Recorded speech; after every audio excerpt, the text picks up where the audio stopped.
On episode 247 of the Tennis Files podcast, you'll learn how to prepare for intense practices, develop consistency, and improve your serve with Coach Mike Digby. Hey there, and welcome to another episode of the podcast. This is Mirban, and I'm glad that you are here listening to this episode. I've actually been just nonstop working on the Tennis Summit 2022. We've got many thousands of people who've joined and who are really enjoying this week of online lessons. So it's been super fun, and there's still time to join. If you haven't yet, just go to tennisfilesummit.com or check out the link to the show notes or in the show notes page to that page.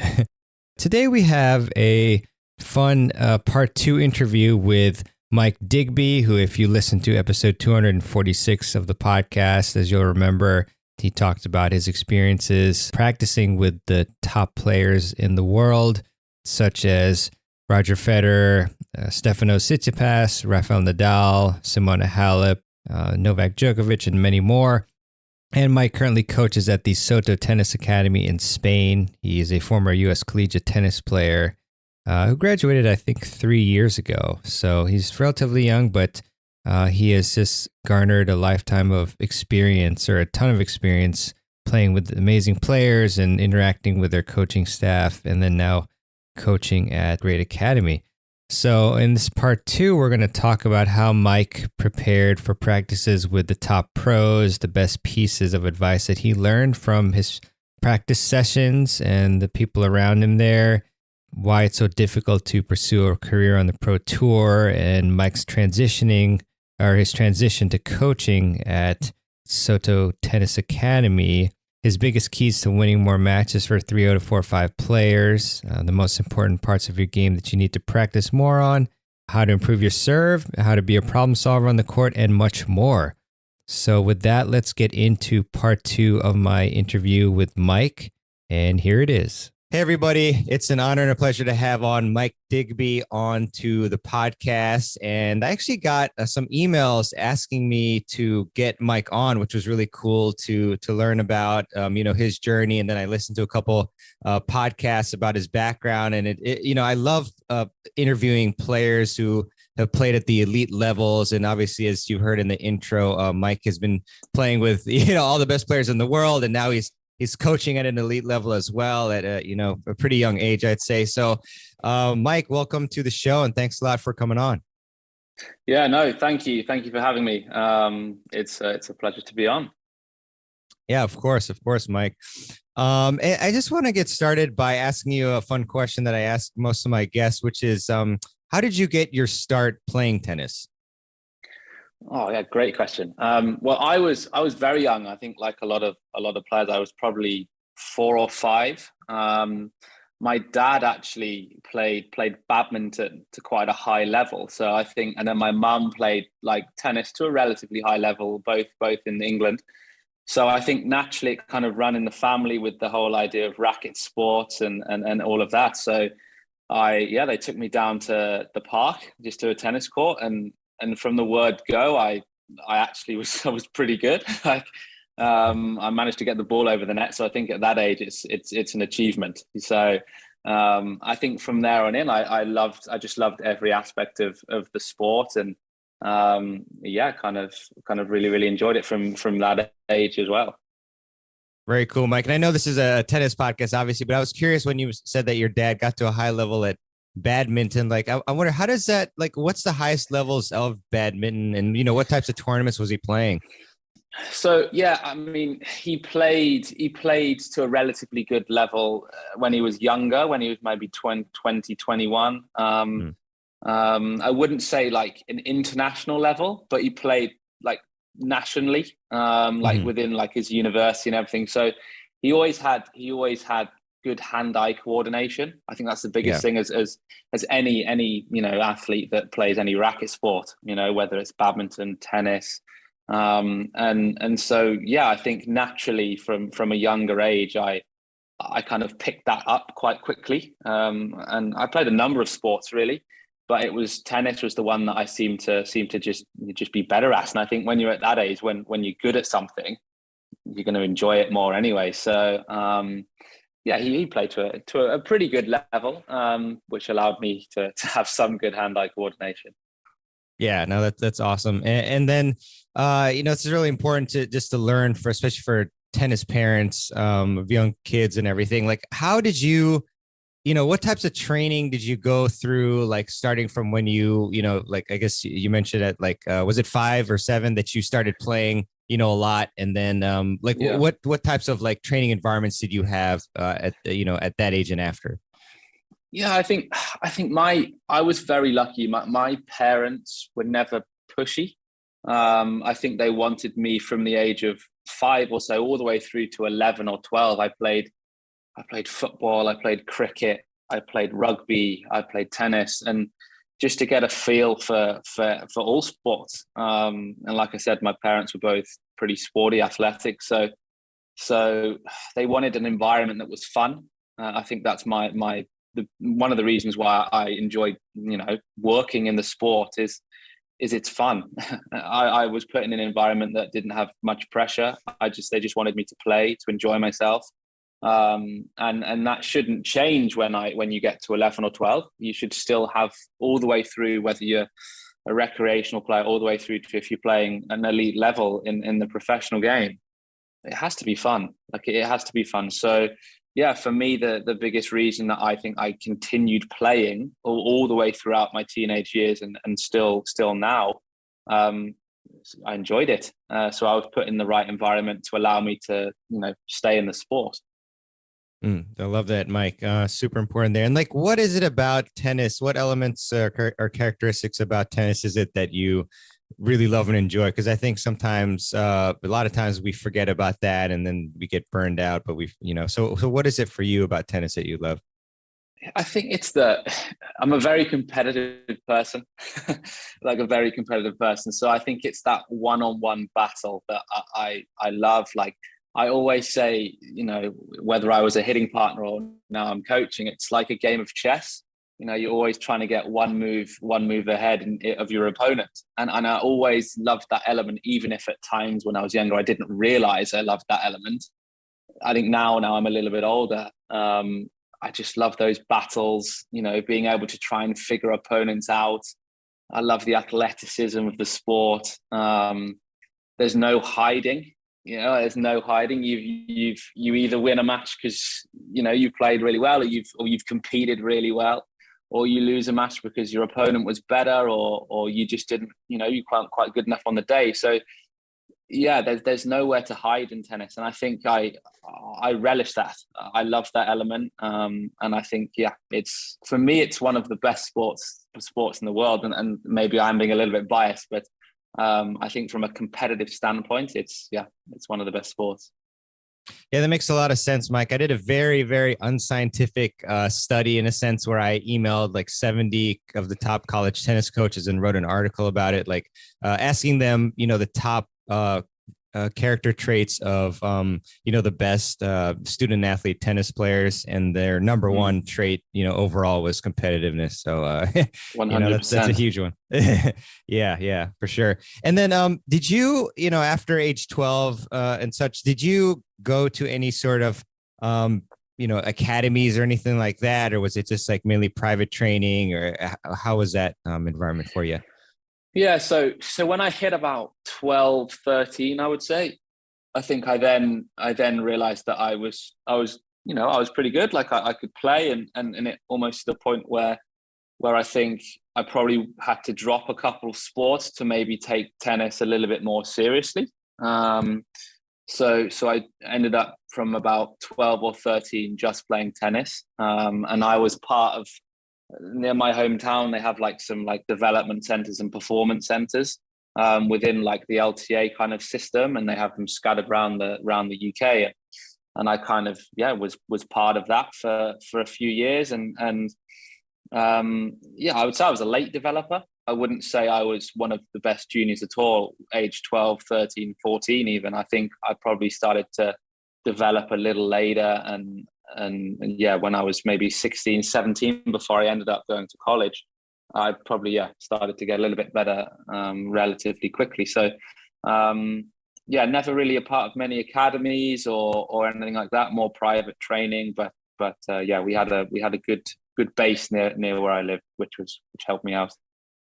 Excellent, Mike. And then in terms of like the the progression through the rankings, I mean, obviously you, as we'll talk about, soon, you've been able to practice against so many of the top players in the world. So, what in terms of tournaments and rankings and such, like at what point did you reach a high level in the rankings, and just talk us through that like experience for you? Well, I'd honestly say I was a little bit different to most in the sense that I never really had a ranking that was much to brag about.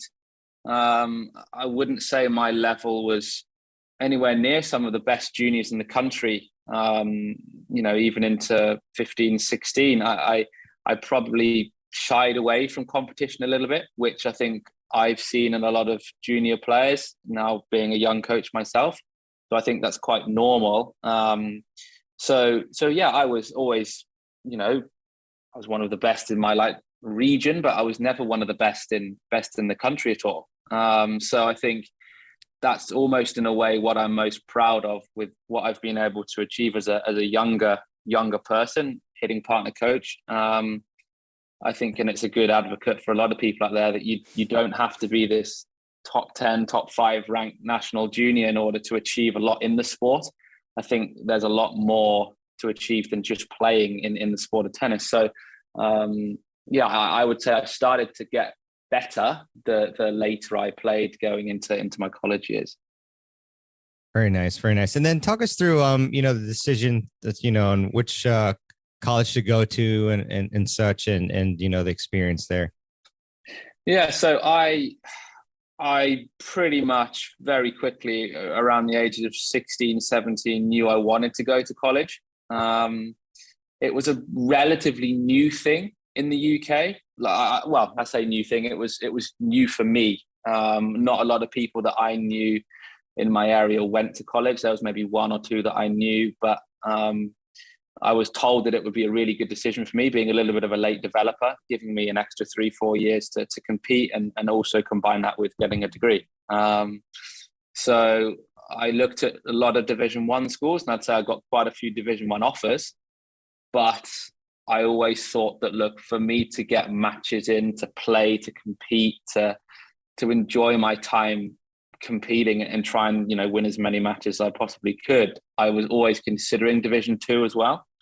And I ended up going to a Division 2 school, a good Division 2 school. And, it was an amazing 4 years. Like, it was really, really good for my development as a tennis player. I played, hundreds of matches over the 4 year singles and doubles combined. So, yeah, and ended up having, I think, maybe the third best win ratio or something in my team in history in college for the team that I played for. So it was a gamble between, look, I could play lots of matches, maybe at Division 2 level, or not as many matches at Division 1. So I always wanted to try and play more matches. And so I just thought Division 2 was a better option for me at the time. Yeah, that's awesome, Mike. And, we were talking about Premier League football, or, American soccer, I guess, or, when you're an American, you say soccer. And it's almost like, I guess, a player in the Premier League, playing in the championship so they can, play all the matches. But then you see them like play in the FA Cup against a Premier League team, and then they, they beat them, or they, they play at the high level. So yeah, that's kind of pretty similar there. Cool. And then, what's really interesting is that I really want to get to is just like your journey and how you're able to play with, all of the greatest players here, like Federer, Tsitsipas, Nadal, Djokovic, Halep, who you've forged a nice relationship with and practice with consistently. So how did that all come about?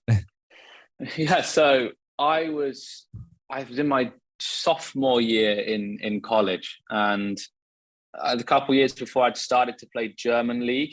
In Germany, they have a lot, like the Bundesliga. They have lots of divisions in Germany where I would go over and play that. So I started to play a little bit more there, and then over the summer I would always come back into Europe and try and compete a little bit for 3-4 months kind of summer break.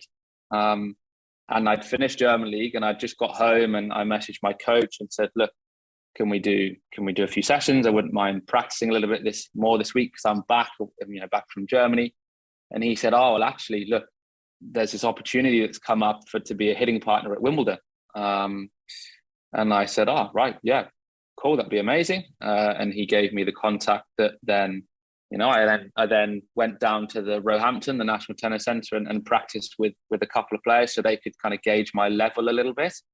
And they liked me. They liked what I saw. And also being a lefty, I think helped a lot with the amount of lefties that are in the draw, especially with, your Nadals, Kvitova, those kind of players. You always need a lefty hitting partner around. So, I then ended up going to Wimbledon that year and practiced with Djokovic for the majority of the tournament, as well as abundance of other players, Batista Agut, John Isner, Naomi Osaka, and all these players. And I think that was almost, without me realizing it, halfway through college, my in to then do what I did over the following 3 years or so, and still continue to do now occasionally. So that's kind of how it all started, really.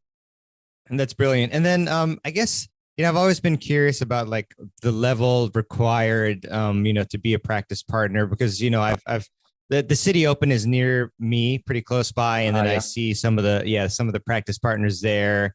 And, I think I've talked to a couple of them, and I mean, some of them said that you could even be like a pretty high level junior as long as you have like your strokes are consistent. But I was curious, from your perspective, what level is needed? Because I'm sure it's even a dream for a lot of people to be a practice partner at a local tournament and hit with the, the big guns. So what's the level do you think that's needed? It's a really difficult question, because reality is every player requires something different. So what someone like a Daniil Medvedev wants out of a hitting partner might be different to what Kvitova wants, to what Simona Halep wants. So I think that, look, obviously you have to be playing at a very, very high level to be able to compete with them and practice with them regularly. In the scheme of the tennis players that are out there, you have to be playing to a high level. And I think I made the role my own.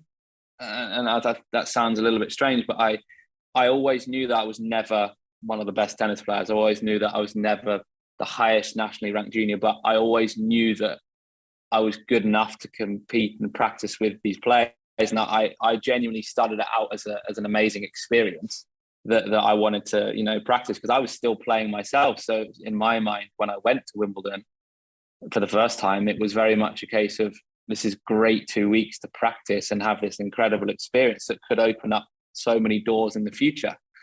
But I never knew how good I was in regards to being able to practice with someone like a Novak. But I think, like anything, when you settle, if you're a good player, then your level can shine through if you're good enough. And I managed to settle quite quickly. He made it pretty comfortable for me. And I think if you're a good, like you say, a good junior, then, there's no reason why anyone that's got a relatively good level can practice with these guys and girls.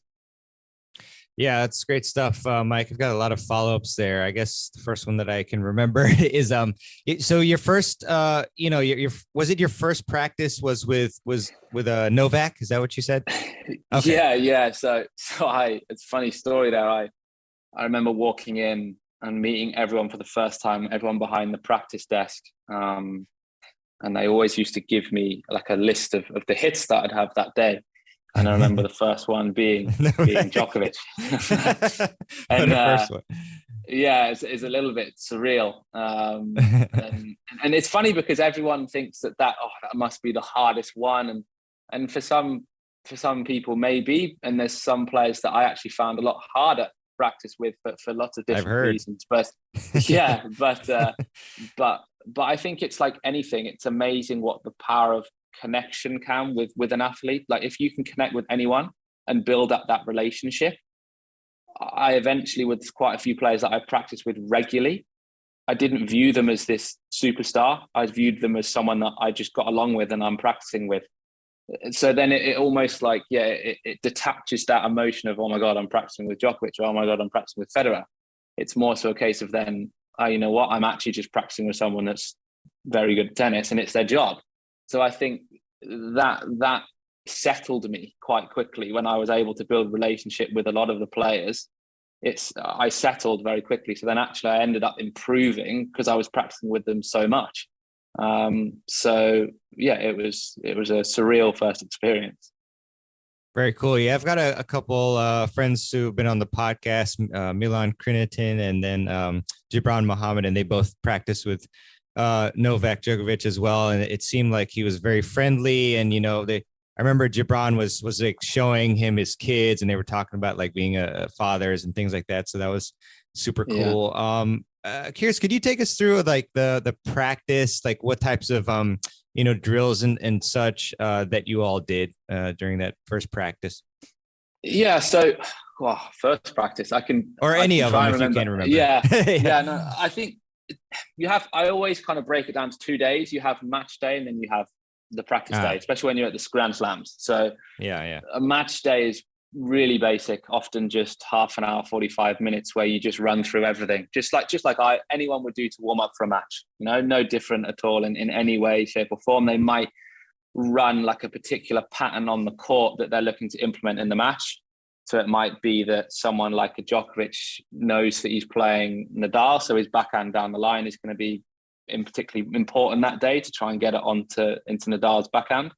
So he might just spend a little bit more time spending 10, 15 minutes just practicing the backhand down the line. But other than that, the majority of the prep is done obviously way before the tournament. But in regards to that specific match, the practice day is where they will then spend an hour and a half or so running through certain things that they want to try and implement on the court from a tactical standpoint.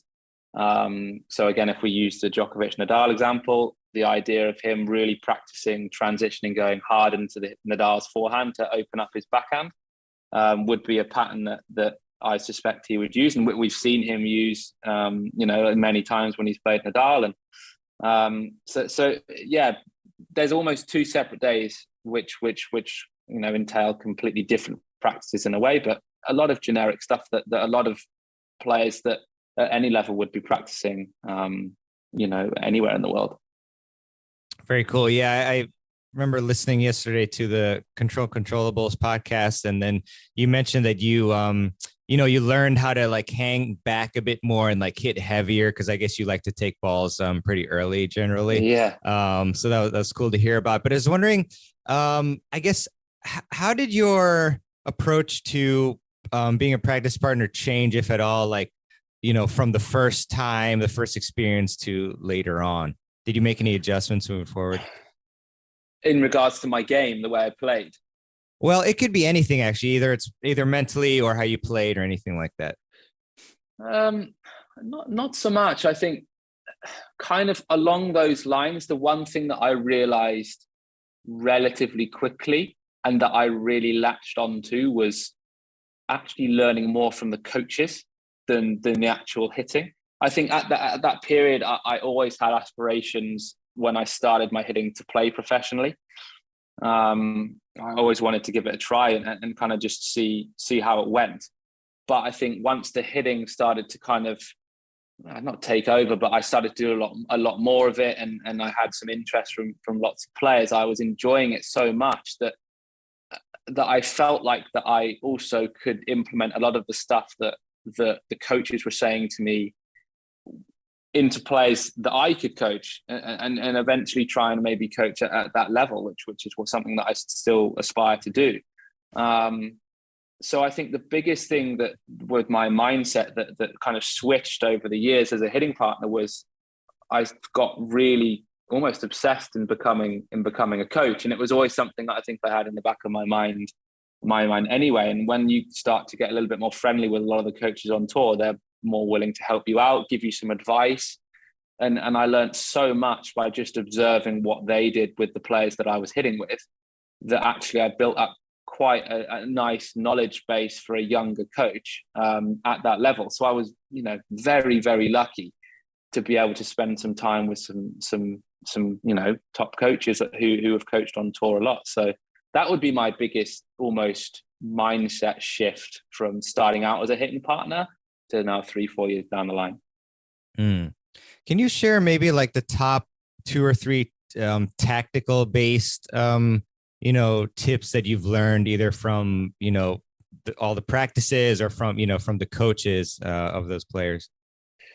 I think the one that sticks out for me is, and it's often neglected and sometimes misunderstood, is practice your strengths more than you practice your weaknesses. I think often we kind of always look to, and naturally as human beings, we look to the things that we're not so good at. So if, for example, in my game that my forehand is not so good, then I need to work on my forehand every day, all the time. Now, yes, obviously you do. There's elements of you have to practice your weaknesses. You want to try and get them better. But at the end of the day, Federer isn't going to be standing there and hitting millions of backhands, because ultimately he wants to be on his forehand as much as he can. So I think that was something as a young person, let alone a coach, that really hit me and changed, I guess, my mindset, is just practice your strengths more, just implement those strengths as much as you can as a player, because that ultimately is what's going to win you matches. So that would probably be my big one. And then I kind of touched on it a little bit earlier, just trying to become the best competitor that you can possibly be. I think when you become a top 100 player, a top 200 player, everyone can play tennis. Everyone can hit a forehand. Everyone can hit a backhand. Everyone's pretty athletic. Everyone can serve pretty well. Everyone can return pretty well. But the players that are ultra successful are the ones that can compete the best. And I think just reinforcing daily, like strong competitive, having a competitive environment and understanding what a competitor means, even for the top 100 players, that's what wins the matches. Look, I'm incredibly impressed with Nadal's forehand, with Federer's forehand, with Djokovic's returns, but I'm more impressed with their ability to do all of that as a competitor under pressure, under extreme pressure.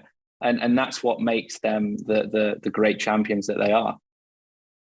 Yeah, brilliant. Thanks a lot, Mike. And then in terms of, I know you touched upon this a bit, but I guess I'm trying to dig into like commonalities among, like the majority of the pros that you practice with, whether that's like, their routines or mentally or, strategically, like anything like that you can kind of share that, most of them have, or all of them.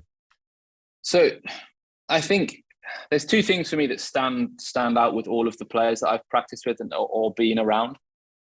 One of them is the amount of off-court work that they do, their preparation. It's more impressive for me, again, than on the court. They're spending 45 minutes to an hour before their match, whether that's doing prehab, whether that's stretching, whether that's rolling out, whether that's having a massage, physio, just preparing the body and also the mind to practice and compete. And again, that then doesn't finish once the practice done. They do the same thing. And again, the post rehab, everything that is entails to being a professional athlete, let alone a professional tennis player. So I think like if my one bit of advice to players, that are aspiring to be professional, is just really buy into all of the off-court work that is required. Because again, like I reiterate, once you become a certain level, the tennis, yes, as much as that is important to keep improving and improve the elements of your game from a technical standpoint, but the day-to-day habits that you set yourself and all of the recovery that's needed is vital. So they're all incredibly good at that and are so driven and value those areas of their game so much. And the other word that I use a lot with them all is they're relentless. They're just relentless. Whether that's when they're competing, as we all get to see on TV, but in their practices, it's just relentless, like just doing the same thing over and over and over and over again. And the best players, they all do the basics incredibly well, just to such a high level. And that might simply be, being able to open up the court with their forehand. It's as simple as that. It's really simple drills around, right, okay, when you get a short ball, go down the line and transition forward. they do it with such minute detail to the point where the basics are done so well. And I think a lot of people think that they've got this, like, the coaches sprinkle some magic dust over their head and all of a sudden they're doing these incredible things and people are, oh my God, well, look, the coaches play a part in helping them improve, but they're all so relentlessly driven that they're on their own journey and they're the ones that have got to where they are. Love that, Mike. It's funny. I was listening to you in the car yesterday, pretty late at night, actually, after tennis. And, when I remember you saying a similar thing about, being willing to just do, what works tactically over and over again and having discipline to do that. And I was thinking, it's just, it really simplifies things. Like I remember playing last night and just over and over, trying to hit as many inside out forehands as possible to the opponent's backhand until I got a short ball and then, going to the other side. And I did that over and over again. And then I thought and reflected about how important it is to just be willing to do that instead of like other fancy things, just doing the basics right, over and over. So it's really definitely hit home. No, I think just touching on that is again, I use the analogy, like, in order to build a house that doesn't fall over, the foundations have to be set first, i.e. the basics. If the basics are done really, really well, i.e. you've got a high first serve percentage, i.e. you're not missing ball 3, i.e. your return percentage is high, you're clear on the patterns you're looking to run in a match. If you can do all those things incredibly well, then the more creative aspects of your game can just be added as layers on top. And you can see that with the likes of Djokovic, Nadal and Federer. They have the basics, both on court and off court, nailed on. So then it allows them to be a little bit more creative in certain moments. So no need to ever overcomplicate things. Just get the basics done really, really well. Yeah, definitely. No, that's such a great point. Because when I was playing, like I saw a lot of other players they seemed like they didn't have any set patterns. They were just like trying different shots all the time. And so I think, like you mentioned, just sticking to your strengths and, weaknesses wise, just, like I was thinking with my own game, like as long as I can have like a, consistent backhand that allows me to stay in the rally until I can, maybe change the pattern up to get it to my forehand again. That's really all I need. So, your tip to focus on your strengths more than your weaknesses is also obviously very important there.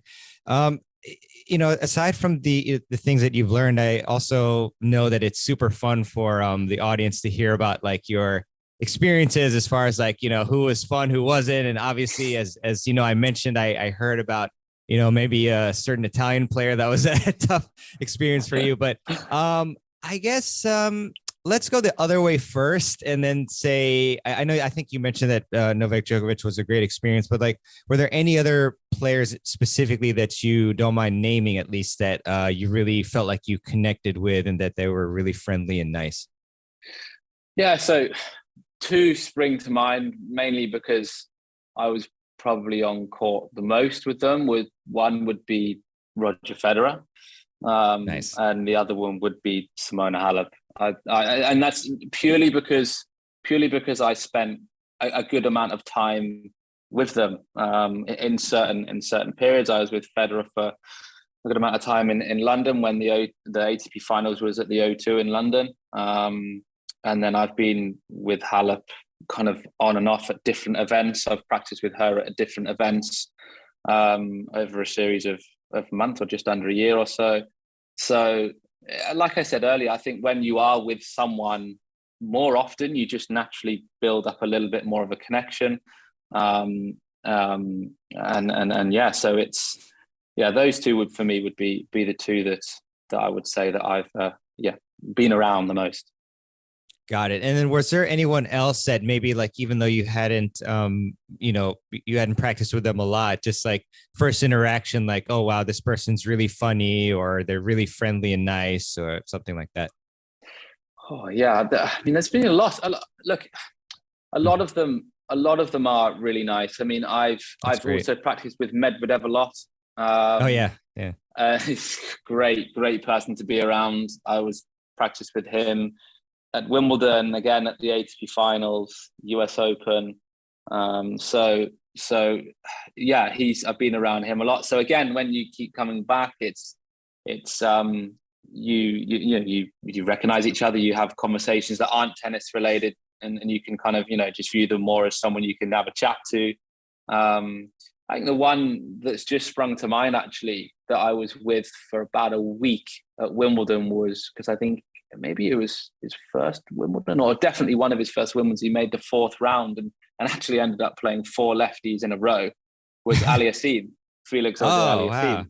Cool. And I think being a very similar age to Felix at the time, we spent the best part of a week, or the Monday to Saturday, with each other, warming up, practicing every day, because he ended up playing obviously 4 lefties.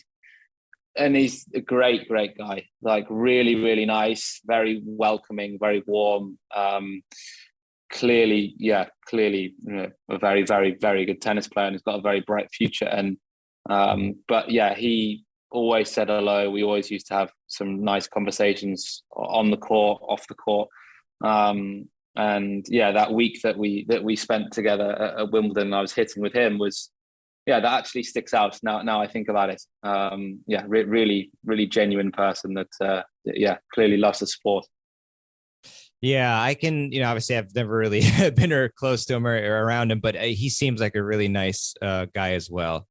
Just watching him live and on TV. But can you tell us like any sort of specifics on like interactions, like if there was any funny banter or a funny joke, or like somebody played a prank on you or anything like that, like anything that you think that you found pretty funny and memorable with a player? There's obviously certain things that I probably can't repeat. But we'll blank it out. No kidding. Yeah, no. But I do remember, I'm sure it was 2018 when I was at Wimbledon, and it was the World Cup. And England were playing Sweden in the World Cup. Can't remember what stage it was. Maybe, was it the quarterfinal? I can't. It's so bad. I'm English and I can't remember. Oh, so bad. But and yeah, I remember watching that with Kyrgios in the players' lounge. And oh wow, it was just hilarious because he obviously had no idea what was going on, and almost trying to tell a few. I was watching it with a few of like the English. There's a few other hitting partners, but then also a couple coaches. And yeah, he was as good of a guy Kyrgios is. I think he's a really nice guy. I think sometimes he's misunderstood. Yeah, he was trying to tell us about how to play football, and it didn't go down well. And Aussie telling the English how to play football. So yeah, that one does stick out because yeah, he's a real character and good fun to be around.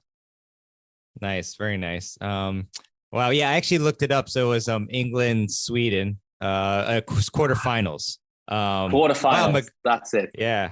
Wow, I can't believe Maguire scored, and then our former Hotspur player Dele Alli scored. Interesting. There you go. Yeah, I was probably so focused on what Kyrgios was saying that I completely forgot that what the score was. But I do remember we won that match. That's what I do remember. Yeah, that's a good one for the English. Very cool. And then okay, so let's go the other way in terms of like like maybe your toughest experience or a couple of them, ones that didn't go well that you're comfortable, mentioning here. Yeah. Well, look, I've been very fortunate that I've had 95% of the time there's been some amazing experiences. I've played it on some amazing courts in some amazing cities. But the one for me that definitely was tough to take. Not from like a playing standpoint, more from the fact where it was with Fognini. And again, nothing against Fabio Fognini. I think he's an unbelievable tennis player. I think he puts smiles on so many people's faces when he's on the court, and I purposely go out of my way to watch him play. I think he's amazing. But whatever it was on that day, whether it was me just genuinely not being a good enough hitting partner, or whether he wasn't in the best of moods. Yeah, he wasn't happy with me, and yeah, very quickly got rid of me on the practice court. And that was there's like 4 courts at Arangi Park at Wimbledon where that they're raised at the top, where a lot of like the seeded players would practice, both men and women. And I think we were on the 3rd court, and there was like Djokovic was practicing maybe, and then Federer, then Raonic, and then I was like in between with Fognini and me. And for whatever on that day and it was strange because I'd been doing a lot of hits and I'd been with Novak and all these players, and I was fine going on. And then I stepped on the court and was pretty nervous, like which was normal, but then also it wasn't normal because I'd had a good amount of experience at that time. And yeah, just didn't start well. And yeah, one to. It's funny. I find it funny. I'm pretty open and honest with talking about it now, but definitely one that I look back and think, fuck yeah, I've definitely had some better experiences. Dang. And I guess generally, what is it that makes you nervous? Well, so I know you mentioned like the connection. If you know the player and you have a connection, then you're not so nervous. But I mean, besides that, like, what are things that do make you nervous, or is it just like totally random? Yeah, it depends, isn't it? I think every player brings things that you're wary of. So like if you're practicing with someone like a Halep, I know that I need to make lots of balls. I know I need to flatten the ball out because generally the women play a little bit flatter, lower trajectory over the net. But with Fognini, I know that he can be a little bit of a character, which is, if he's in a great mood, it's great. But if he's not, it's a little bit more challenging. So maybe I went into it a little bit more apprehensive than I normally would do, and brought out a few emotions that I was nervous and everything. But I think, yeah, you're just wary. I think you're wary because it's like, for me, yes, a lot of them are global icons, but I think sometimes what we forget is I'm helping them do their job. So if I'm not doing my job, then it doesn't help them do their job. So then naturally, like anyone in any industry, if you've got someone in that you've brought in that you want to help you and they're not, you're obviously not going to be in the best mood, or you're going to have words and you're going to speak to them. And I think, because it's a very emotional sport and it's very competitive and adrenaline runs high, naturally people are going to get, annoyed with each other and not quite like the way you do certain things. So it's pretty normal in the world of sport, I'd say. Yeah, Mike, and I loved hearing your philosophy and approach to being a practice partner, which is to just help the player succeed. Like I think you mentioned there was maybe a player who was a practice partner who was just trying to like beat the pro, and then the pro was kind of getting like annoyed. It might have been Nadal, actually. I think you mentioned. Yeah, but, I kind of remember that. Yeah. So can you maybe name one more experience? Because I remember you mentioned that with Fognini, like you were like shanking, the first few balls, and it didn't, in the next 20 minutes or something like that. So maybe one other one with like maybe like a whatever highest ranked pro that you can remember where the practice just didn't go well, and walk us through like why that was. So I'm racking my brain here because I'm sure I've had some, but I'm trying to remember over the years, but I've had ones. I remember one with Tsitsipas at the ATP finals. Mm-hmm. I wouldn't say it's not that it went poorly, but I wasn't playing well. That was just I didn't start well again. Wasn't playing well, and I could feel that. Moratoglu, who was on the court, could feel that, and so Stefanos could definitely feel it. And I think that he got a little bit frustrated, but then I kind of had a bit of a word with myself, and I said, right, okay, Michael, like, you got to step up now. You need to step up now. And I think I just snapped myself out of it, and then my level increased, and I managed to turn it around. But I've been lucky, as much as I've had, worked very hard for the experiences that I've created for myself. I have been lucky in a sense that I think one of my strengths is being able to build connections and relationships. And I think that all of a sudden, if you can do that over the time, and as a hitting partner, it eases the pressure off me. And then I think hopefully it allows the player to feel like that, look, I'm here to help you. I'm not here to beat you, because in reality, I'm not going to. So it's that whole idea of, look, I'm here to try and help you out. And then that's how I, had a few players ask me back, wanting to practice. And I truly believe it's not because I'm an unbelievable tennis player. I just think it's like anything. They felt comfortable with me on the court, and that then allowed them to feel like that they could practice freely. Nice. And obviously, I mean, part of that is like just trying to figure out how you can help them. But is there any other ways that you like make them feel as comfortable as possible? I think, again, with the players like your Haleps and not so much Federer, but mainly Halep, was being a lefty. We have certain patterns, again, that we like to do. A lot of general patterns that lefties, play. Like, they prefer doing certain things on the tennis court. Obviously, the serve's coming in a little bit different. So I would never say, but I would always also offer my advice is that, if someone's playing, Halep's playing Kvitova, what would she do? Or what, as a lefty, what do you think normally happens? Now, look, a lot of these players have played all these players before, and they don't need so much advice from the hitting partner unless I was actually their coach. But it's sometimes nice to have a little bit of a view from someone that's coming from outside of the team, a little bit to kind of, zoom out and go, right, okay, this is what I think, and this is how I play as a lefty. So you'd often try and help out with that. But again, for me, the biggest thing, keep it fun, keep it lighthearted. Try and make them smile, and they enjoy that. They genuinely, as serious as some of them look on the practice courts, they also just want to keep it nice and relaxed. And I think that's really important, especially when you're in and around and playing these big events. Great stuff, Mike. And then in terms of friendliest team, just curious, because I know you mentioned that, it's really important, that almost more important that the team is like nice and friendly, because obviously, the player can be in their own zone, for the tournament. So do you have like a friendliest team award you want to give out? I know I keep saying her name, but again, it's only because I've spent, quite a number of practices, but I loved Halep's team. All of the team, I found them really friendly. Aliassime, again, him and his coach and his team were really, really friendly. So Naomi Osaka's team in the earlier days were really friendly as well.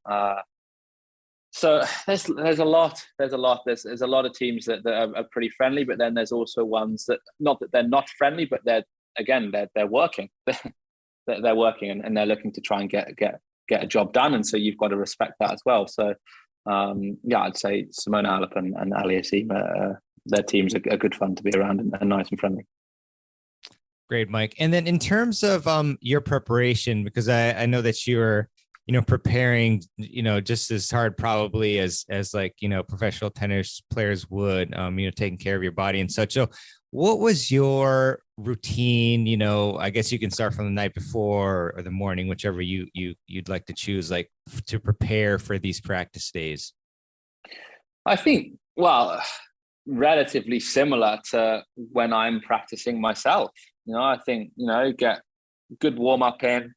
I think if I know the team, so later down the line, if I knew the team, I knew the player, I'd often go up to them in the morning, see how they're doing, and just have a general chat and see what's going on, what they wanted to do in the practice, anything in particular that they wanted from me, more so again with the teams that I knew pretty well. But yeah, just the big thing is, and I think that's the biggest thing to make you feel comfortable, especially at these big events, know what court you're practicing on, be there early, and expect quite a few people to watch, especially when you're with these players. And for me, if I was preempted all those things, and I was fine. I was absolutely fine. I remember I remember there was one time where I was practicing with Halep on Arthur Ashe at the US Open when she actually played. I warmed her up when she played Taylor Townsend in the second round, when she actually lost in 3, I think, Halep. And again, it was my first practice on Ashe that trip. And the best thing I did was get there half an hour early and just sit for 5-10 minutes, just taking in the atmosphere with all the media. And I just sat on in the stands for just 5 minutes, just to kind of take it all in. And then I went and did my warm up and everything. So then when I came out, it wasn't all of a sudden, oh my God, wow, like it was amazing. It was an unbelievable experience. But I also felt like because I was there earlier, it didn't faze me as much. So I'd say preparation is more so with dealing with the environment more so than the actual physical warm up. Got it, Mike. Yeah, that's very interesting and very important to note. Definitely, if like, for example, like when I have a USTA match, if I like arrive there like a minute before, and it's definitely not as comfortable as if you get there early and you're able to do your dynamic warm up and such. And I guess speaking of which, like, how about yourself? Like, did you do like foam rolling and dynamic warm ups, and like what was your warm up like physically? Yeah, I think I'd foam roll, I'd stretch, I'd do very similar stuff, a lot of the TheraBand stuff for half an hour or so beforehand. I only did this not because I was the hitting partner, but I used this a lot when I played. I after would always have an ice bath, because a lot of the time when you play and you practice at these events, it's summer wherever. So I was in Australia this year, and it's obviously their summer, and then I come back here in Spain, and it's now coming up summer, so it's hot. Most of these places you go to are very hot. So I always used to, as a player, have an ice bath after I played. So post match, post practice, I would always get in the ice bath, because again, you could be practicing with 2 or 3 players. It's 3-4 hours you could be practicing a day. In Wimbledon gets hot, like it gets really hot, and the US Open incredibly humid in New York. So that's what I normally used to do post practice. Gotcha, Mike. And then kind of a random question, I guess, but when you mentioned like it being hot and such, like I was thinking about hydration, and you see a lot of players like drinking different sport drinks or mixes or whatnot. Do you have any intel on like what any of these sports drinks are? Or do you happen to catch any like brand names or anything like that, or anything? Not so much brand names, but they had a lot of water, but a lot of electrolytes. A lot of electrolytes to replenish the fluids lost. And I know some players put salt in their drink a little bit, because again, you sweat so much, you lose so much salt. So but yeah, every player has certain drinks that they have, and I know Andy Murray's a big one for it. He takes, again, the off-court bit with Andy is incredible. He's so detailed. I haven't really practiced with him much at all, but from what I've heard from a lot of coaches and players, that he's just incredibly detailed with everything. So he's the one that hydration and fluid intake is really, really important. Yeah, for sure. And then in terms of getting compensated, that was an interesting part to hear about as well. Like how did that work for you? And do you think it was like a decent level of compensation for what you were doing? It's tough, because I think some events are great. They pay you relatively good money, and it's right in the event itself pay you. Some will just pay expenses, and you don't get a salary. And when you do it individually for the player, you obviously get you charge a certain rate. So it completely depends on the circumstance. But again, I was young when I started doing it, like 19 or so. So I was, if people were paying for my expenses and I got this experience to shadow some of the best coaches in the world on tour, to hit with some amazing players and open up so many doors in the tennis world, I'd be silly to not turn it down, even if it was me doing it for free, and then I'm not charging a salary. Like, it's it's one of the best things that I've done, and I will probably continue to say that from a coaching perspective. It's opened up so many doors for me. I wouldn't be at Soto Tennis Academy in the south of Spain, doing what I do and coaching some top players without probably the hitting partner stuff. So yes, you don't get compensated enough probably, but yeah, I would, if I was giving it any advice, don't let that anyone stop them from doing it, because you can open up some serious doors in the future. Yeah, for sure. I mean, it's like getting the best internship, the internship at the best company in the world, like Apple or Google or something like that. Yeah. Yeah. And you get exercise too. So interesting. And also like, just curious about like distinguishing that. So like, let's say if you're like practicing with a player, but it's like, so if the player is the one that says like, I want Mike, so then do you get paid by the player, or does it have to be like arranged outside of the tournament for you to get your own rate in? Yeah. So yeah, if let's say a player gives you a call, emails, text, whatever, look, I want you for this block of tournaments, then it's normally the agent that deals with it, but then you would obviously charge your fee individually, just like a coach, like a physio, whatever, fitness trainer, the same kind of thing. But if you're employed as such, or the tournament itself hires you for the 2 weeks, for the week, whatever, then what they'll give you the players to practice with. But then a lot of players are superstitious. They have their certain routines that they want to stick by, and if you've given them a good practice on that day, they'll then ask for you back tomorrow, which is what happened a lot early on with me, because I went and did it for a few tournaments, and that's kind of what happened. So yeah, you have to almost arrange beforehand in order to get your own individual salary.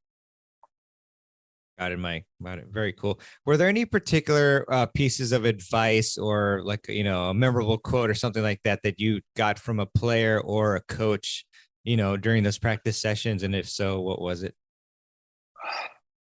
So many like that. It's really hard. I think I spent a lot of time with some really good coaches, and Darren Cahill, Moratoglu, Torben Belts, who's currently coaching Emma Raducanu. But I think the one thing that when I was younger, again, when I was still playing a little bit, the one message that kept coming across from a lot of players was just be patient.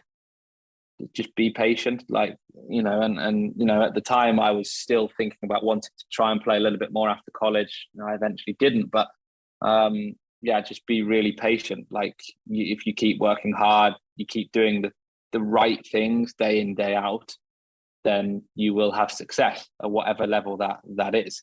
And I think that then is the exact same message that I've got as a young coach. If I do the right things, I work hard, I try and be the best coach I can be day in, day out, then what I aspire to do will happen. It just takes time. It takes time. You need to build up your knowledge base. You need to understand the sport a little bit better. So, yeah, I think both from a playing standpoint and a coaching standpoint, patience is really, really important. Yeah, 100%, Mike. And then, in terms of your journey to becoming well, actually, you know what? Before we go into that real quick, you mentioned that you wanted to, or you were considering like playing, afterwards, and I've heard you talk about, potentially like playing in tournaments and stuff to get go on tour, but like it's obviously very difficult. So can you walk us through like kind of your thought process on whether or not to pursue, a lifestyle on the ATP tour, and then how, what you were thinking in your decision? Yeah. So I think, with my decision, I kind of in a way had it taken out of my hands. I did a lot of the hitting partner stuff over the times I had out in college, over the summers, and still went back to America, got my degree, played college tennis and did all that. And then because I'd done that during college, as soon as I graduated, I then did a lot because obviously I didn't have any, I wasn't tied to doing my degree because that was completed and everything. So then I had a quite a long period where I was just being a hitting partner and helping the players out and everything. So yeah, from that point of view, it was fine. But I think, like, if that hadn't happened after college, then yeah, I would have definitely wanted to play. But I think it was almost taken out of my hands because I was enjoying it so much and doing really well with it. And I knew that long term this would open up so many doors. And I wasn't good enough to the point where I could, like, walk on tour and win futures consistently and get myself up to a ranking where I could really push on. I knew that deep down. I knew that. And I think that's probably one of the biggest reasons why I didn't play, was because it opened up. And then I really enjoyed adding a lot and talking to coaches on tour and then having coaching discussions around certain things that kind of ignited that passion that I have for now for coaching at an elite level. But in regards to advice for players, I think, look, the beauty nowadays for me, and I love the route, is we have college tennis. And I think we have a couple of players at Soto Tennis Academy that were thinking about playing professionally, young, but we've had the coaches here, Dan Kiernan, who's the owner of the academy. He played at Louisiana State, so he has some really good connections, and he was also a top player himself. And I think we all stress, because a few of us have gone to college, how good of a route it is. And again, it goes back to the whole idea of being patient. If you can have 4 years playing at a very, very good level, if you're a very good player at a top Division 1 school, that's only going to aid your development from a personal point of view and also from a tennis point of view. So, yeah, that would be my kind of general thoughts around that. Brilliant. Thanks, Mike. And then, in terms of the transition, I guess, or actually, do you still, do you ever still are you still a practice partner at any tournaments, or have you kind of pretty much put that to the side? I was a practice partner in Madrid, last year, when I hit with Berrettini, mainly with Berrettini and Alcaraz, and also with Kerber a little bit. So it's not something that I've put to the side. I think I enjoy doing it. And again, like I say, it opens up a lot of opportunities, for my personal development, and gives me some amazing experiences to learn from, again, some very good tennis players and also incredible coaches. But it's, I would say that the coaching role has probably come a little bit more, dominant in my career. And that is just a natural progression, from, being a hitting partner to ending up coaching. So that is just a natural progression that's happened. So yeah. Well, Mike, and then how did you get into Soto Academy? Yeah. So again, it's a Wimbledon story. So I was there, I think it was 2019. Yeah, 2019. And Evan Hoyt, who was at the academy and has been an integral part of the academy, he was playing doubles. He actually ended up making the quarterfinals of the mixed doubles. And at the time, Dan Kiernan, again, who's the academy director, he was coaching Evan. And I was leaving. I think it was the year where Halep won Wimbledon. And I was leaving, and Evan was there practicing on the indoor hard court at Wimbledon because he was flying over to the US to play some challenges, and US or Canada. I can't remember which one, but he was definitely going away to play some challenges. And the practice desk manager said, "Look, would you mind sticking around and practicing with Evan? He's just looking for someone to play a set or a couple sets." And I said, yeah, sure, absolutely, no problem. And I ended up doing an hour and a half, 2 hours with Evan, played some sets, and obviously got to know Dan, had a good chat with Dan. And at the time, I actually hadn't heard of the academy, but Dan sold it incredibly well, and rightly so, because it's an incredible place. that kind of how that started. And then I'd say maybe 3-4 months down the line, I saw that a kind of a position came up to travel with some of the pros at the academy and kind of be, in and around as a traveling coach / hitting partner. And I always realized living in England, in Norwich especially, it wasn't full of opportunities for me. And I did want to try and have a base where I could develop as a coach, develop as a person, and be able to live in an amazing place like the south of Spain, Soto Grande. And for me at the time, it was perfect because it gave me an opportunity to travel with some very good players that were playing on the ATP tour and ITF kind of Futures tour, and also gave me a chance to learn from some incredible coaches at the academy. So that's kind of how that came about. And I've been here now for a couple of years, and I've had some incredible opportunities from the academy itself. Dan is, not just a great academy director, but a brilliant person, and has allowed me to have some really, really good opportunities and helped me out a lot, along with a lot of the coaches. Nigel Beavers to be one, Carl Mays, who's the ex-coach to Kim Clijsters, is now our performance director. A lot of coaches that have helped me out and helped my knowledge base since I've been here. Excellent, Mike. And so, what are some of the ways that you've incorporated, what you've learned, throughout your tennis experiences and playing with, the players and coaches? How have you integrated that into your coaching philosophy? So I think for me, again, I reiterate the point around keeping things simple, doing the basics really, really well. I've got 3 or 4 years experience being around these players and these coaches and understanding their day-to-day habits and understanding what they do well. So I can almost pick out certain players that I've worked with and implement it. So I'm coaching a girl at the moment that's around 150, 200 ITF. She's 16, she's tall. And I always kind of refer to her as like, she's got some Ash Barty traits and she's got some Sabalenka traits. And I've managed to be on court with Sabalenka a little bit, and I've been around Ash Barty quite a bit. So I think being able to implement what they do well into her game, I've got the experience a little bit over the last 3-4 years on talking to their coaches, understanding what they do well. And I can, again, rely on those coaches for information as to how they would go about certain things and try and implement that. So the biggest thing for me that I value the most is the experiences that I've had around the coaches, like I've said.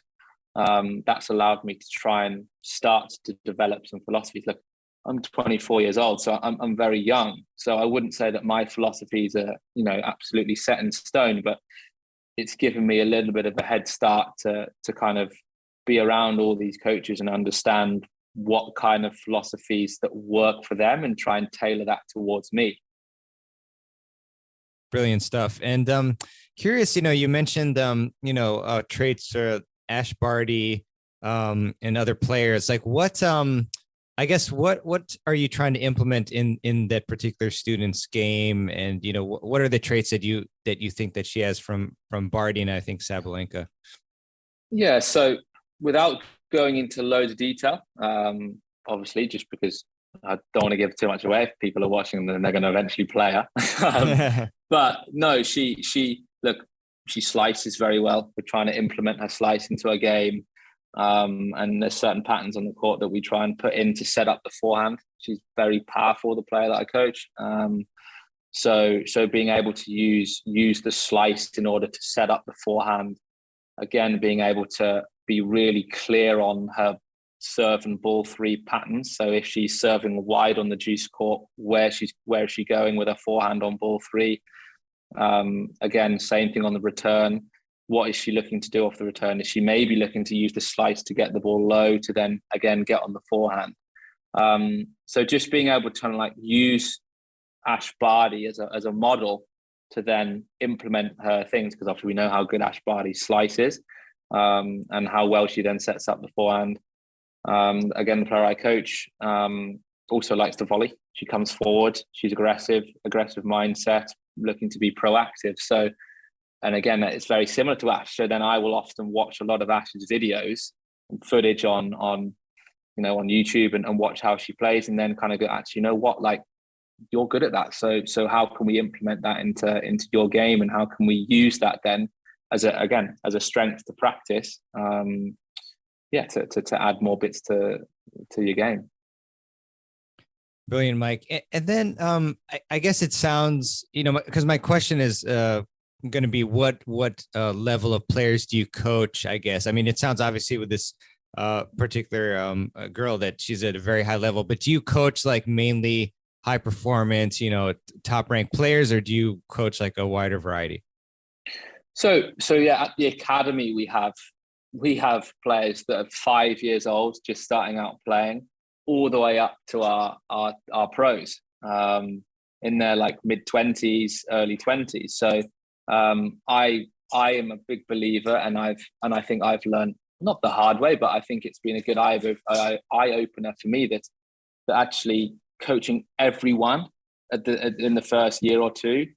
At the time, it was frustrating because I really wanted to work with the higher end, but actually I learned so much, because you develop communication skills, you develop empathy, you develop how to adapt to different players and different groups.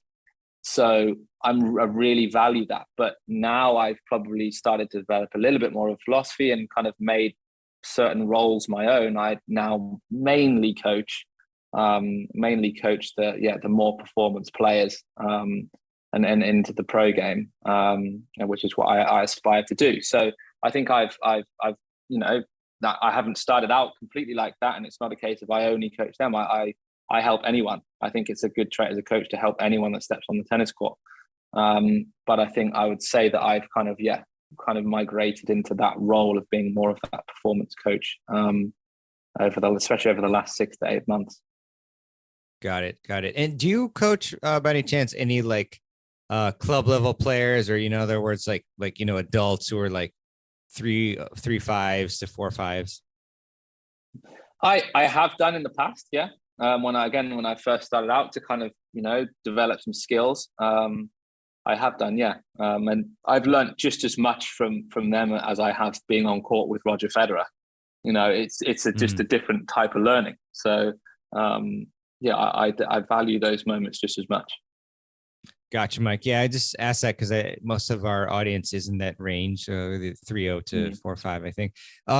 So I guess my next question is, what are some of the biggest mistakes that amateur players, either you can pull from the adult club level or juniors? What are the biggest mistakes that they make? And maybe give us like 3 of them or so, and they can be, again, technical, tactical, mental, physical, anything from those realms. I think the big one, and this is something that I've learned, and I learned the hard way as a player, is the word unforced error. Like the game, yeah. When you're a club level player or a junior, you often lose matches because you just leak way too many errors. And again, that goes back to the idea of just being really, really good at the basics. Now, and I always say this, and one of the coaches at the academy always used to say to me that it's not a tactic to get the ball in the court, it's a rule. The rule is you have to get the ball between the white lines in order to give yourself a chance of winning the point. It's not a tactic. You don't decide whether or not you do it every now and again. So one of my biggest bits of advice is just try and reduce the unforced error count.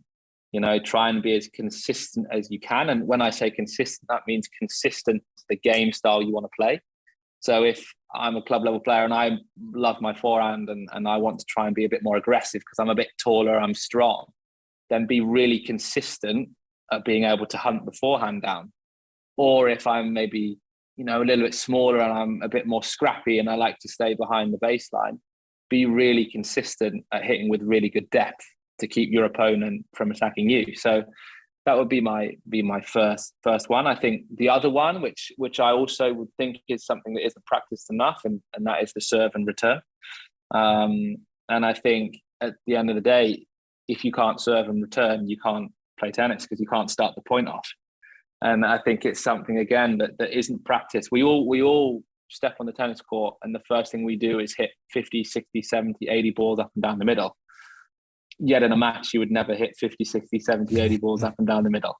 So I've often with some of the club level players that I coached before is we might do literally 2 minutes, 1 minute of hitting balls, and then we might literally go straight into 20 minutes of serving.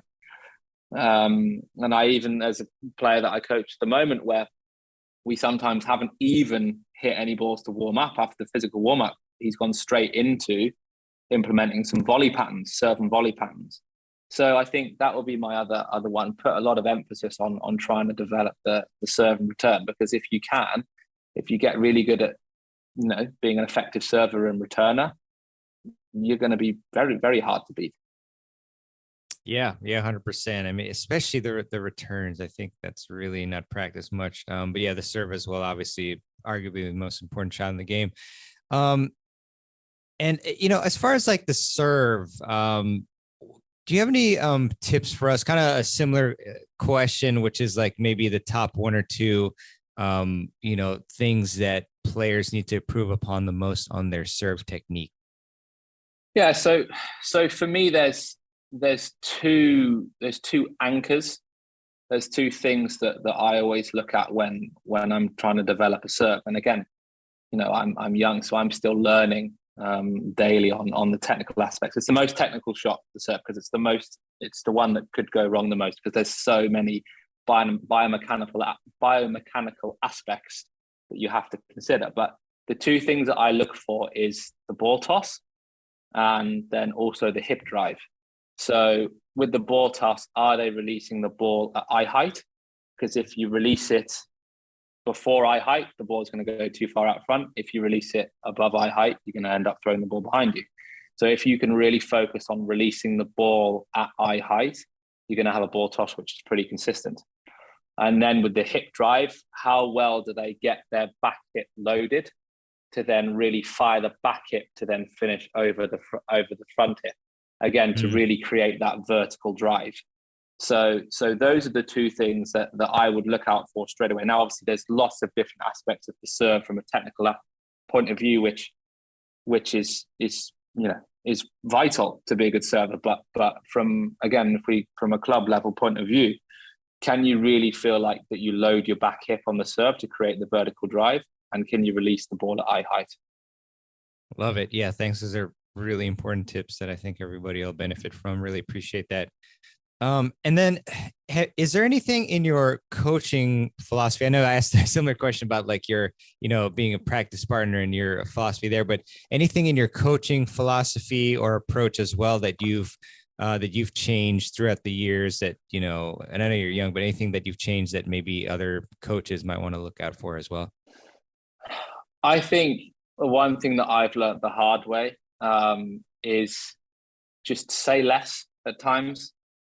Just say less. I think coaches are often, and again, I'm completely, guilty of this, but often just talking too much. There's certain things that actually, if we give players a chance, they figure out. So if they're missing the ball when they're looking to transition down the line, I think we're almost instantly in there to kind of like do it. Well, actually, just give them a chance. Give them 3-4 more, see if they figure it out. Because often what I've found over the last couple of years is actually, they'll end up coming to you going, those the first few, I felt like I let the ball drop too much. I didn't take it, at the peak. Whereas the few after I figured that out, I took it earlier and got my contact point out in front, and I did a lot better. And so I haven't had to say anything. I've just observed that and we're ready to say something if needed. But I think we've got as coaches, we often are guilty of talking way too much. And players are smart. Players are normally pretty smart and they're switched on. Yeah, for sure. And I can't remember this is Emma Doyle or Jonathan Stokey, who I interviewed, but they mentioned like the approach of just, asking the player rather than giving them all these directives, like, because then you improve like their ability to problem solve, which is what they're going to need anyway. Exactly. When they're not with the coach or not allowed to, consult with the coach. Yeah, I So think that's it's brilliant. independence. And this is in all levels of the game. I think you have to teach independence. Like again, it goes back to my idea around tennis being like a game of chess. Like no one else is making the move for you. You've got to be able to have lots of different tools in your toolbox, but then also be able to pick the right tool for the right job.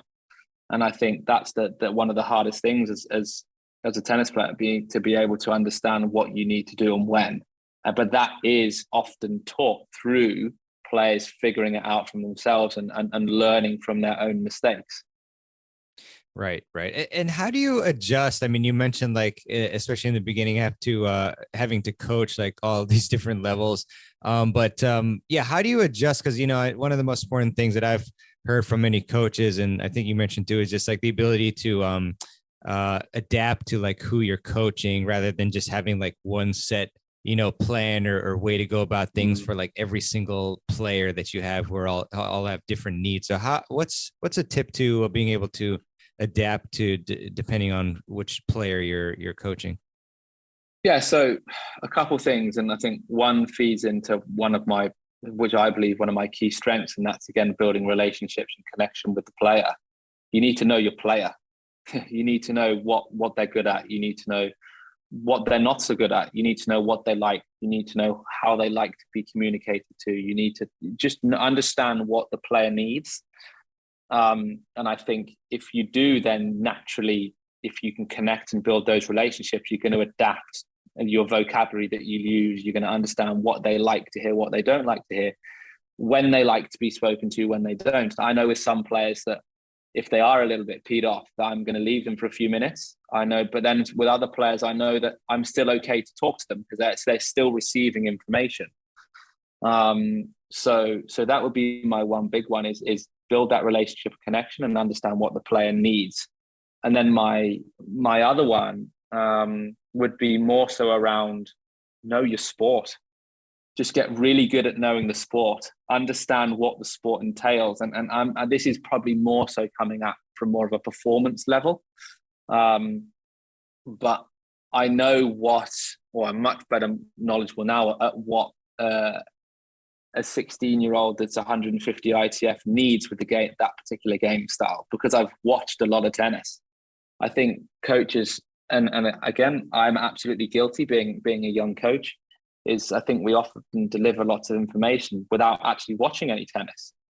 Like Dan Evans watches so much tennis, like so much tennis, and that's almost his coach. YouTube is a coach. Go on, and I think as coaches, and I'm passionate about the sport. I love the game, so I naturally watch anyway. But if I'm unsure on maybe, what does Ash Barty like to do when she's wide on her backhand, and I know that I know that she slices well, I know that my player slices well, I'm going to watch 20 minutes footage of Ash Barty getting out wide to a backhand and look at what she does. So I think that then helps then adapt your ability to coach different players, because you've then seen it, in video footage. And again, this is tailored a little bit more to the performance-based side of it. So yeah, know the personality and know the person, and then know the sport. Brilliant. Awesome. Great stuff, Mike. And just kind of to shift the topic slightly, but I was wondering if you could give us any recovery tips for, whether it's competitive juniors or, competitive adult players, like maybe like a basic routine that they should follow, right after they practice or right after they play a match. That would be helpful. Yeah. So I think foam roll, like as soon as you finish your practice or your match, like get the foam roller out, try and loosen off the muscles. Make sure you stretch. Stretching is so important. Taking care of the body is vital. And there's certain areas and certain players which might be a little bit weaker. So it might be that some players naturally their left calf gets really tight or whatever it might be. So just really working on specific areas that that you're developing from a physical standpoint a little bit more.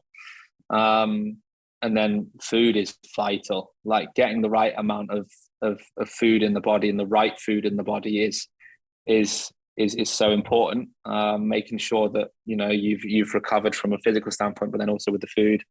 And the biggest thing for me, which isn't done enough as tennis players, is reflect. Reflect. So I get with the player that I coach at the moment, and with a lot of the players that I've been involved with, is at the end of the day, I'll get them to send me through a voice note or a little summary of how they felt their day went, whether that's during a tournament, whether that's during a practice of, right, what did you do well today? What could you have done a little bit better? And what's the focus for tomorrow? Just your ability to reflect on those days, because sometimes days roll into weeks, roll into months, where actually we haven't realized that we're not really going anywhere because we haven't reflected on the areas that maybe we need to work on a little bit more. So, so I would say physical recovery, food, and reflect. Got it. Those are fantastic, Mike. Really appreciate that. And in terms of, I guess your, future projects or anything like that, goals, like, I'm curious what those might be. Yeah, it's a great question. Great question for a young person. Look, I have aspirations to be the best possible coach I can be, to be the best person I can be, and I think that's in reality, from my own career standpoint, if I can work just as hard as all of the players I coach to make them as good as possible. And that's not just as a tennis player, as a person as well. That's something at the academy we're really big on, is making them better people. So from that standpoint, that's a big one for me, just developing, just constantly learning and developing. I speak to a lot of senior coaches that are 50, 60 years old, and they're always saying, I'm still learning now, because the game always evolves. So just being able to learn is a big one. My aspirations from a career standpoint, I aspire to try and coach at a professional level. I think that's something that I've always wanted to do since I've started coaching, and something that I hold highly, and that's what I strive to do. Every player is vitally important to my development, and I thank all the players that I've coached as much as I thank all the coaches that have taught me. But I'd say my big aspiration would be to coach on the tour. Oh, wait, I know you're on the right track, and with all the connections you've forged, knowledge you're accumulating, I'm sure that'll happen for you, Mike. And then in terms of books, I'm not sure how voracious of a reader you are, but I was wondering if you could, name 3 books that you would give a friend to help them improve their tennis game. Great question. I have read quite a few books. So the ones that I would probably recommend would be Winning Ugly by Brad Gilbert. I think, again, we go down the competitor route, like matches, and I know I'm going more performance level here, but matches are won through being an unbelievably good competitor. When we say the name Rafa Nadal, a lot of people say warrior, like the bull, like fighter. Nothing to do with his tennis. It's to do with him. Him is this raw competitor. Winning Ugly by Brad Gilbert would be one. I actually think Nadal's autobiography is a really good one to read. He, as any tennis player, as a recreational tennis player, as a performance player, I think it's really, really a really interesting read, not because you learn so much about Nadal's story, but you learn about him as a person and how potentially you could implement those certain things as a player. And look, those would be the 2 main ones from a tennis standpoint.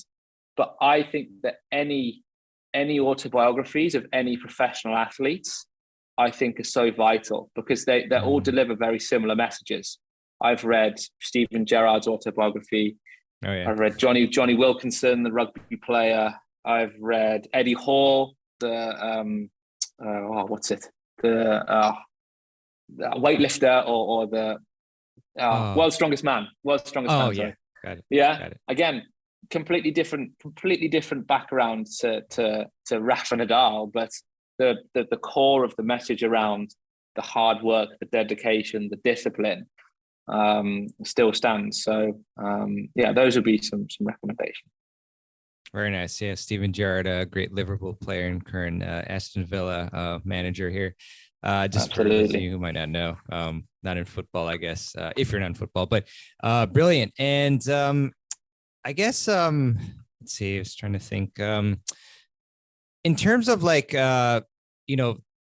next steps, like for players, like I guess in terms of like, if they want to be more consistent, because you mentioned like being more consistent, being a warrior. Like I know it's, obviously we want to tell ourselves that we need to do these things, but how do you actually develop consistency? How do you develop becoming, a warrior so that you can actually really be a great competitor? I think my one big thing, and I'll go down the avenue of more of like the mental side of the game, because I think that's something that again isn't talked about enough and worked on enough. I think a lot of it is around the idea of accepting these emotions and tolerating the emotions that you feel during a match, and being able to understand and normalize frustration, anger, happiness, sadness, like all of these emotions that happen in a roller coaster in a match at any level. Like it doesn't matter whether you're a 6-year-old playing a little tournament in the park or you're Rafa Nadal playing in the final of the French Open. You're all going to experience these uncomfortable thoughts and feelings that come on board. So for me to be able to develop the mental toughness aspect, and it goes along the lines of being able to manage and accept these emotions that come on board, and then being able to then still perform feeling angry, frustrated, happy, sad, or whatever. And the best tennis players in the world are able to do that under pressure. So being able to understand which emotion you're feeling and allow that to be there, then if we're doing that, then we're most likely in the present moment. And tennis is played in the present moment. You have to be in the present moment in order to be able to be constantly thinking about what you're doing. So just having a good awareness of your thoughts and feelings, for me, develops mental toughness. Brilliant. Love that. Thanks, Mike. And then where can people go to learn more about you, whether that's, socials or a website or anything like that? Yeah. So my social media, I'm pretty active on Instagram. It's a big one. I often post where I'm at, what I'm doing, where I am in the world, who I'm coaching. So I think that's a nice one to follow if people are interested. And then on Soto Tennis Academy's Instagram as well, we often have lots of coaching videos by myself and other coaches at the academy, which is lots and lots of tips on all aspects of the game. Technical, tactical, physical, mental, and I'm often on their page talking about certain things, as well as some other brilliant coaches that we have at the academy. So I would say for my journey, my Instagram, and for who I work for and who I represent is in Soto Tennis Academy, their Instagram pages. Great. And then we're going to have the links to, the books, as well as, Soto Tennis Academy and you on the website or the show notes page. But just for the listeners to hear it in audio form, what's your handle on Instagram? It's at Mike Digby with 2 Y's. Got it. Okay, good. Yeah, that's what I remember. Excellent. Great stuff, Mike. Well, I, really enjoy this conversation. Really appreciate your time, and just want to ask you one last question, which is, what is one key tip that you can give our audience to help them improve their tennis games? Great question. $1 million question. Bit cliche, but work hard. Any level. Doesn't matter whether you're a beginner, doesn't matter whether you're a pro. Just keep working hard, keep trying to get better, and you will. Tennis is a simple sport if you do the basics really well. And I think just keep working hard, keep looking to improve, and never lose the enjoyment in the game. Got it. Love that, Mike. And any, last comments or anything that, I might have missed that you want to just bring up today? No, I think, look, my one big thing is I enjoy telling my journey. I think everyone's got their own journey in every aspect of whatever they're doing in their lives. And I think my one big thing that I've said on a lot of the podcasts that I've been on is don't think that if you're not this amazing tennis player that you can't achieve big things in the sport. I think that's the often misconception with younger players is, oh, I'm not very good, so I'm just going to stop playing tennis. I'm going to stop. No, like the sport has so much to offer, whether that's a hitting partner, whether that's coaching, whether that's commentating, whether that's being a physio for a player, whether it's working in grassroots aspects of the sport and having a massive impact on the younger generation. I think, the sport has so much to offer. And I think my big bit of advice to all younger players is like, just keep working hard and keep, having fun and enjoying the sport. Because yes, I haven't been a professional tennis player, but I've had some incredible opportunities to practice with some incredible tennis players and coach some, elite level players in a young career. So hopefully that can help other players that are in the same boat. Yeah, no, I love that. So lifelong sport. There's not many that you can keep playing until you're, like in your 90s, which I've seen many of them play. And just, all the connections, like I've got, jobs through tennis, and I'm continuing to enjoying it through the podcast. It's speaking with great people like yourself. So many opportunities, many ways to keep enjoying the sport. It's a great one. So definitely want to keep everybody involved who's listening. So with that, Mike, thanks so much for coming on to the podcast. Really enjoyed speaking with you and hearing your really cool experiences, both as a player and, as a coach. So thanks for coming on, and looking forward to connecting again soon. Yeah, no, I really appreciate it. Thanks for having me on, and it's been good fun. Thanks a lot. Cheers.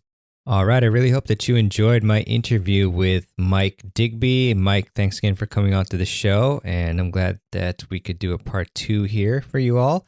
And if you did enjoy this episode, and if you enjoy the Tennis Files podcast, I'd really appreciate it if you would leave a review for the show. And you can do that by going to tennisfiles.com/Apple Podcasts with an S at the end, or just hit the review button in your podcast app of choice that you do to listen to the show.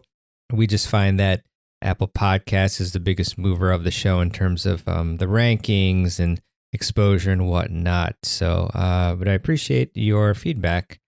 However you can give it to me. All right, thanks for that.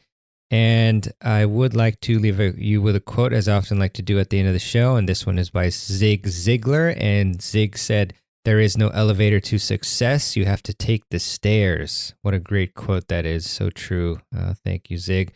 And also, once again, if you're listening to this during the same week that this podcast episode came out, then go to tennisfilesummit.com or go to the show notes page and click on Tennis Summit 2022. There's still time to join and watch all the fantastic sessions for free, which is pretty sweet. And there's an upgrade option as well for lifetime access, but totally up to you. So with that, thanks so much for listening, and I will see you on the next episode of the Tennis Files podcast. This is Mirban Aranchad signing out.